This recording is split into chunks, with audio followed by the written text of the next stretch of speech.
हरिः ओं तत्सत् श्रीमते रामचन्द्राय नमः। माता रामो मत्पिता रामचन्द्रस्वामी रामो मत्सखा रामचन्द्रः। सर्वस्वं मे रामचन्द्रो दयालुर्नान्यं जाने नैव जाने न जाने। श्रीसीतानाथसमारम्भां श्रीरामानन्दार्यमध्यमाम् अस्मदाचार्यपर्यन्तां वन्दे श्रीगुरुपरम्पराम्। श्री सीतारामचंद्र भगवान की जय। विगत 3 भागों में भगवान श्री रामचंद्र जी के विषय में विधर्मी एवं कुतर्कियों के द्वारा जो कुतर्क एवं प्रश्न अथवा शंका अथवा जिज्ञासा व्यक्त की गई, उन सभी स्थलों पर व्याकरण अथवा कोश के अनुसार अथवा मति के अनुसार जो उसका समाधान हो सकता है वो यथामति किया गया। वस्तुतः ये बात है कि रामो विग्रहवान धर्मः, राम भगवान साक्षात धर्म वर्म है, धर्म विग्रह है। इसलिए उनके द्वारा किसी प्रकार का शास्त्रीय कृत्य होना यह कथमपि संभव नहीं है, यह बात कहना उचित नहीं है। इसलिए सभी समस्याओं का समाधान एक ही वाक्य से हो जाता है। पर फिर भी खल जो होते हैं वो दोषान्वेषण ही करते हैं, दोष ही देखते हैं। खलो मृगयते दोषम गुण पूर्णेषु वस्तुषु। गुणवान वस्तु भी हो, गुणयुक्त वस्तु भी हो, तो उसमें खल जो है वो दोष ही देखते हैं, छिद्रान्वेषण ही करते रहते हैं।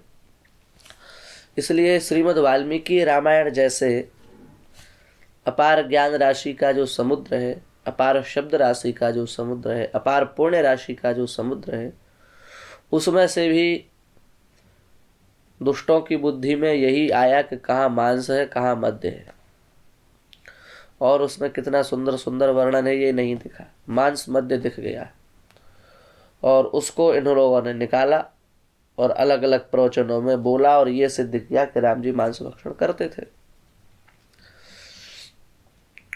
फिर जब इन लोगों ने कहा तो देखना पड़ा उन्होंने स्थलों को, जब विशेष दृष्टि से देखा तो वहां तो कुछ था ही नहीं। बिल्कुल भ्रमात्मक प्रचार किया गया समाज को भ्रमित करने के लिए। और जो हमारे प्रथम द्वितीय तृतीय भाग हैं उनको सुनने पर आपके उन सभी जो विधर्मियों के द्वारा तर्क प्रस्तुत किए गए सबका समाधान प्राप्त हो जाएगा। थोड़ी सी चर्चा केवल इस विषय पर शेष रह गई है कि आपको राम जी का मांस भक्षण तो दिखा, लेकिन राम जी का कंदमूल फल भक्षण नहीं दिखा। जहाँ जहाँ श्री राम जी अतिथि सत्कार के लिए, जहाँ जहाँ श्री राम जी का अतिथि सत्कार हुआ, उन सभी स्थलों पर राम जी को मांस न देकर के कंदमूल फल ही दिया। यदि वे मांसभक्षी होते तो उनको वही न दिया जाता। श्रीमद् रामचरितमानस के अयोध्या कांड के 89वें दोहे को आप देखिए क्या है वहां। गोस्वामी तुलसीदास जी क्या लिख रहे हैं। सिय सुमंत्र भ्राता सहित कंद मूल फल खाई, शयन कीन रघुवंश मनि, पाय पलोटत भाई। श्री लक्ष्मण जी महाराज श्री रामचंद्र जी के चरणों का संवाहन कर रहे हैं। भगवान श्री रामचंद्र जी शयन कर रहे हैं। शयन करने से पहले भगवान ने थोड़ा आहार किया। आहार में क्या खाया तो कंद मूल फल खाए।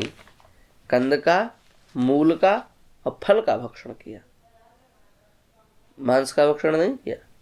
कंद मूल फल खाए, कंद मूल फल का भक्षण किया। आपको ये स्थान भी तो दिखना चाहिए।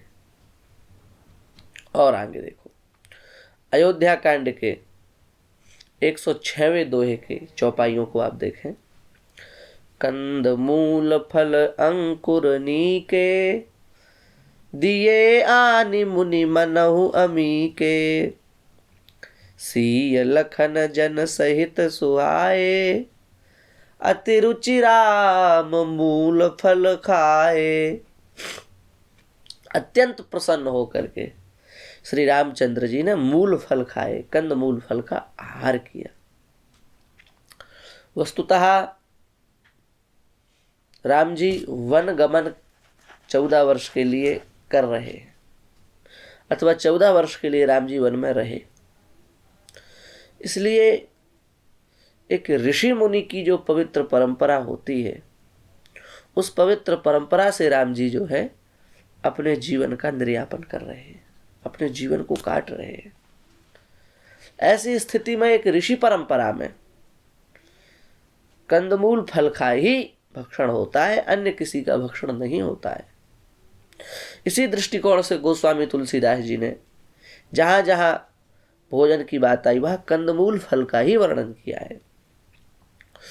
और आपको एक गोस्वामी जी का प्रमाण देते हैं। अरण्य कांड में दोहा नंबर 23 में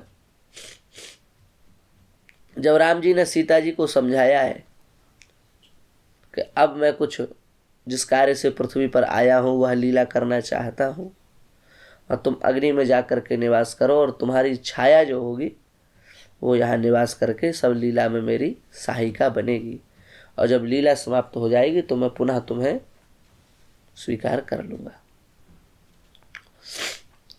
यह बात सर्वविदित है। तो जब कब कहें सीता जी से ये सब बातें, जब लक्ष्मण जी थोड़ा दूर हो। तो लक्ष्मण बन ही गए जब लैन मूल फल कंद। लक्ष्मण गए बन ही जब लैन मूल फल कंद। लक्ष्मण जी वन में जब कंद मूल फल लेने के लिए गए तब राम जी ने यह बात कही है। इससे सिद्ध होता है कि लक्ष्मण जी कंदमूल फल लेने के लिए गए हैं, इसलिए राम जी कंदमूल फल ही खाते थे। यदि अन्य कुछ भक्षण करते तो यहाँ भी लक्ष्मण जी वन जा रहे हैं, वन में अन्य प्राणी भी रहते हैं। यदि मांस भक्षण ही राम जी करते तो लक्ष्मण जी मांस लेकर के आते, अथवा मांस लेने के लिए जाते। तो गोस्वामी जी को कहना चाहिए लक्ष्मण गए वन ही जब, और आगे लैन मूल फल कंद की जगह मांस जोड़ना चाहिए। लेकिन नहीं, लक्ष्मण गए वन ही जब लैन मूल फल कंद। इन सभी प्रमाणों से केवल यही बात सिद्ध होती है कि राम जी कंदमूल फल का ही आहार लेते हैं, वही भक्षण करते हैं। ये तो गोस्वामी जी के प्रमाण हैं। अभी थोड़ा वाल्मीकि महर्षि के क्या वाक्य हैं, कितने प्यारे वाक्य हैं। अरण्य कांड के सर्ग 1 के 22वें श्लोक को आप देखें। एव मुक्त्वा फलैर्मूलैः पुष्पैरन्यैश्च राघवम्। ऋषि महर्षियों ने कंदमूल फल और पुष्प के द्वारा श्री राम जी का स्वागत किया, और राम जी ने बड़े प्रेम से उन कंदमूल फल पुष्पों को ग्रहण भी किया। तो यदि भगवान मांस भक्षी ही होते तो ऋषि मुनि फिर वैसे ही कुछ वस्तु स्वागत के लिए लाते। लेकिन महर्षि वाल्मीकि क्या कह रहे हैं? कंद मूल फलैर एव मुक्त्वा फलैर्मूलैः पुष्पैरन्यैश्च राघवम्। फल मूल पुष्प इन पदार्थों से ऋषियों ने भगवान श्री राम का स्वागत किया। इससे सिद्ध होता है कि ये सब बातें केवल भ्रांति के लिए है। अभी और आगे चले तो अरण्य कांड के सर्ग 8 के 24वें श्लोक को हम देखें। वहां भी क्या लिखा है? महर्षि वाल्मीकि के शब्द हैं, ततः शुभम तापस योग्य मन्नम। पूरा श्लोक नहीं बोलेंगे। ततः शुभम तापस योग्य मन्नम। सुतीक्ष्ण जी से जब राम जी का संवाद हुआ, मिलन हुआ, वहां का ये प्रसंग है। सुतीक्ष्ण जी ने राम जी को तपस्वियों के भक्षण करने के योग्य जो अन्न है वह भगवान को प्रदान किया सुतीक्ष्ण जी ने। क्यों? क्योंकि सुतीक्ष्ण जी जानते हैं कि भगवान श्री राम तपस्वी वेश में है, तो तपस्वी को जो ग्रहण करना चाहिए वही सुतीक्ष्ण जी दे रहे हैं, कंदमूल फल आदि। इस वाक्य से सिद्ध हो रहा है कि राम जी तपस्वी के वेश में है, तभी तापस योग्य मन्नम है। और राम जी तपस्वी के वेश में है, और तपस्वी क्या मद्यमांस का भक्षण करता है क्या? तो फिर कैसे कह देते हैं आप? शास्त्र विरुद्ध है। भाई आप एक पहलू पर दृष्टि डालते हैं तो दूसरे पहलू को भी तो देखना पड़ेगा।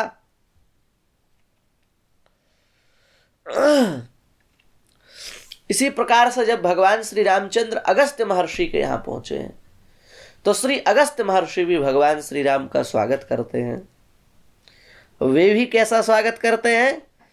एवं मुक्त्वा फलैर्मूलैः पुष्पैरन्यैश्च राघवम्। श्री अगस्त्य महर्षि जो है वो फल के द्वारा, मूल के द्वारा, पुष्प के द्वारा, ऐसे अन्य अन्य पदार्थों के द्वारा श्री राम जी का स्वागत कर रहे हैं, उनका अभिवादन कर रहे हैं।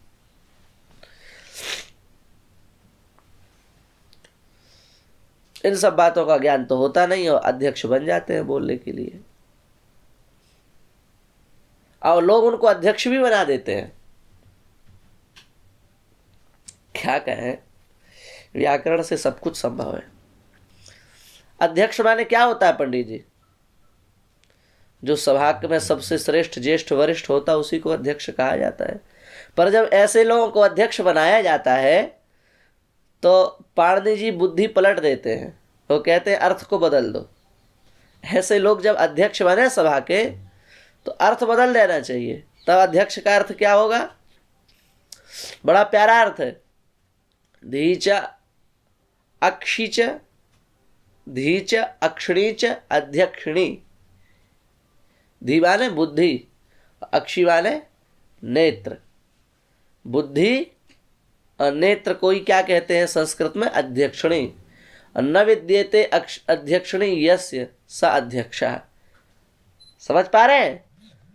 जिसके ना तो आंखें हो और ना बुद्धि हो उसको अध्यक्ष कहते हैं। तो यदि वास्तव में शास्त्र का ज्ञाता है, विद्वान है, तो वहां अध्यक्ष शब्द का अर्थ ज्येष्ठ, श्रेष्ठ, वरिष्ठ से होगा। और जब इन जैसे मूर्खों को कहीं अध्यक्ष बना दिया जाए तो वहां अध्यक्ष शब्द का अर्थ क्या करेंगे? जिसके पास न बुद्धि है न आंख है उसका नाम अध्यक्ष है।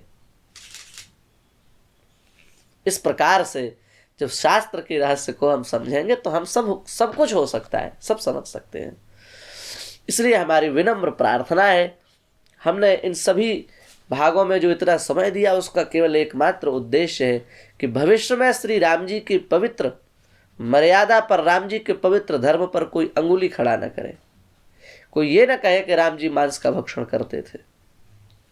इस दृष्टिकोण से इस संवाद को हमने इतने लंबे प्रमाणों के साथ प्रस्तुत किया है, और इसके बाद भी जिसको संतोष नहीं है उसके लिए क्या कर सकते, उसके लिए कोई उपाय नहीं है।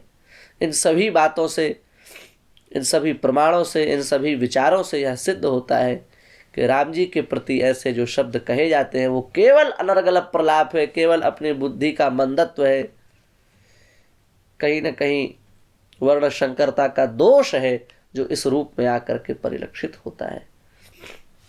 बस यही कह करके श्री राम जी के ही चरणों में उन्हीं की प्रदत्त वाणी को समर्पित करते हुए हम अपनी वाणी को विराम देते हैं। श्री सीताराम चंद्र भगवान की जय।